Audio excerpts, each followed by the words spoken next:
ఉన్నప్పుడు కరెంటు బాగుండే, కేసీఆర్ ఉన్నప్పుడు టైంకు రైతు బంధు పడుతుండే. కేసీఆర్ రైతు కాబట్టి ఆయనకు తెలుసు రైతు బంధు ఎప్పుడు వేయాలి, నాట్లు వేసేటప్పుడు వేయాలి. నాట్లు వేసుకునేటప్పుడు రైతు బంధు ఖాతాలో ఉండాలి. రేవంత్ రెడ్డి రైతు కాదు, ఆయన రియల్ ఎస్టేట్ మనిషి. అందుకే ఆయన ఏమనుకున్నాడు, నాట్లు వేసేటప్పుడు వేయద్దు రైతు బంధు, ఓట్లు వేసేటప్పుడు వేయాలని చెప్పి మొన్న మీరు పార్లమెంట్లో ఓట్లు వేసేటప్పుడు ఒకప్పుడు వేసిండు.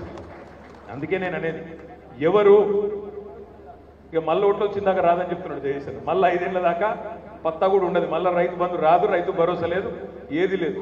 ఏమన్నా అన్నాం అనుకో గట్టిగా, ఎందుకే కేసీఆర్ మొత్తం తీసుకుపోయిండు, కేసీఆర్ ల్యాండ్ క్రూజర్లు కొని దాచిపెట్టిండు, కేసీఆర్ ఇది చేసిండు, కేసీఆర్ అది చేసిండు.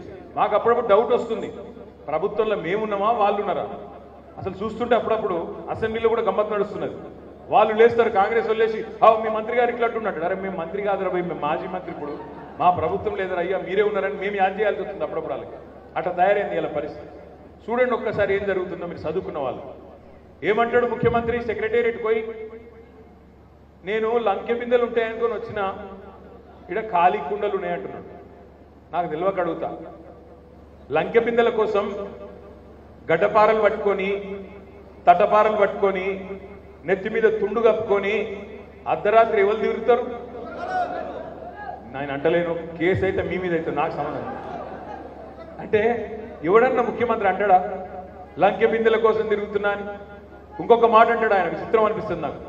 ఎవడన్నా ముఖ్యమంత్రి నా రాష్ట్రం దివాలా తీసిందని చెప్తాడా? పోయి నా రాష్ట్రం దివాలా తీసింది, నా రాష్ట్రం అప్పుల పాలైపోయింది, నా రాష్ట్రం నాశనం అయిపోయింది.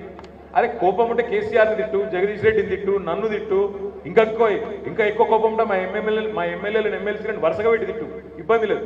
కానీ ఎవడన్నా రాష్ట్రాన్ని తిట్టుకుంటాడా ముఖ్యమంత్రి? తిట్టుకుంటే ఎవడన్నా కొత్తగా పెట్టుబడి పెట్టుబడి వస్తాడా? నేను అడుగుతున్న, చౌటుప్పల్లో కేసీఆర్ ఉన్నప్పుడు రియల్ ఎస్టేట్ ఎట్లుండే, ఇప్పుడు ఎట్లుందే? బాగుందా రియల్ ఎస్టేట్? ఇప్పుడు బాగుందా బాగాలేదా?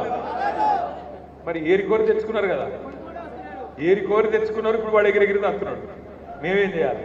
మిమ్మల్ని ప్రార్థించేది ఏంటంటే, రిక్వెస్ట్ చేసేది ఏంటంటే, మనం ఎలక్షన్లు రాగానే ఆగం కావద్దు. ఇక్కడున్న రాజగోపాల్ రెడ్డి గారు ఎన్ని పార్టీలు మారిండు, రాజగోపాల్ రెడ్డి రేవంత్ రెడ్డి ఒకరినొకరు ఎట్లా తిట్టుకున్నారు, ఎన్ని బూతు పురాణాలు విన్నాం మన చెవుతోనే, మర్చిపోదాం. అప్పుడే ఇక్కడ స్థిరంగా మీకు చెప్పినాం, వచ్చి ఏం చెప్పినాం అన్నా, ఫ్లోరోసిస్ సమస్యతోని బొక్కల్లో మూలుగా చచ్చిపోయి మునుగోడు బిడ్డలు చచ్చిపోతుంటే, దేవరకొండ బిడ్డలు చచ్చిపోతుంటే మీకోసమే కదా తెచ్చింది మిషన్ భగీరథ. ఇంటింటికి నల్లాబెట్టి కృష్ణా నీళ్ళు ఇయ్యాలని ఆలోచన చేసి దానికోసం వేల కోట్ల రూపాయలు ఖర్చు పెట్టి రాష్ట్రం మొత్తం ఇంటింటికి నీళ్ళు ఇచ్చిన నాయకుడు కేసీఆర్ కాదా?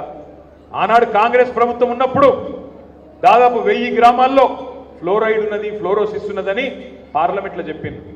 ఆనాడు అంశాల స్వామిని తీసుకుపోయి బ్రహ్మాండంగా ఇక్కడ దుశ్చర్ల సత్యనారాయణ గారు ప్రధానమంత్రి టేబుల్ మీద పండబెట్టి సార్ మా దగ్గర ఇంత ఘోరంగా ఉన్నది పరిస్థితి, పుట్టే పిల్లలకు కూడా విషం తాగిపించే పరిస్థితి ఉన్నది, పరిష్కరించమంటే ఏ ప్రధానమంత్రి పట్టించుకోలే, ఏ ముఖ్యమంత్రి పట్టించుకోలే. ఆఖరికి ఎప్పుడు పరిష్కారం అయింది? కేసీఆర్ ముఖ్యమంత్రి అయినాక, తెలంగాణ వచ్చినాక బ్రహ్మాండంగా ఇంటింటికి నల్లా పెట్టి నీళ్ళిచ్చి ఫ్లోరోసిస్ అనేది చరిత్ర పుటలకు పరిమితం చేసిన నాయకుడు కేసీఆర్ గారు. ఇది వాస్తవమా కాదా? మునుగోడులో మీ అందరికీ తెలుసు, చౌటుప్పల్లో మనం బ్రహ్మాండంగా మెయిన్ రోడ్డు మీద కట్టిన ఆ పైలాన్ని చూస్తే ఎప్పటికి కూడా గుర్తుండిపోతుంది. అట్లా ఎన్నో పనులు, ఒకటి కాదు, ఒక్క మిషన్ భగీరథ మాత్రమే కాదు, అద్భుతమైన పనులు చేసినాం. ఇవాళ మిర్యాలగూడలో దామెర చెర్లలో 4000 మెగావాట్ల అల్ట్రా మెగా పవర్ ప్రాజెక్టు, యాదాద్రిలో మొదటి 2 దశలు 800 మెగావాట్ల కెపాసిటీతో 2 ప్లాంట్లు ప్రారంభం కాబోతా ఉన్నాయి.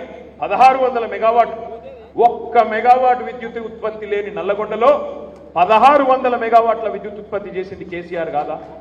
ఆలోచించండి.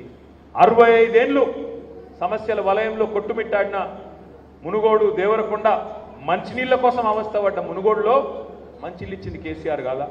ఇవన్నీ చేసింది కేసీఆర్ కాదా? ఆలోచించండి. ఇవాళ నేను ఒక్క మాట అడుగుతా ఉన్నా, ఒకవైపేమో 10 ఏళ్ల నిజం మీ ముంగట్టున్నది, ఇంకోవైపేమో 6 నెలల అబద్ధం మీ ముంగట్టున్నది. పెద్దలు అందుకే చెప్తారు, నిజం కడప దాటే లోపల అబద్ధం ఊరంతా తిరిగి వస్తుందని చెప్తారు.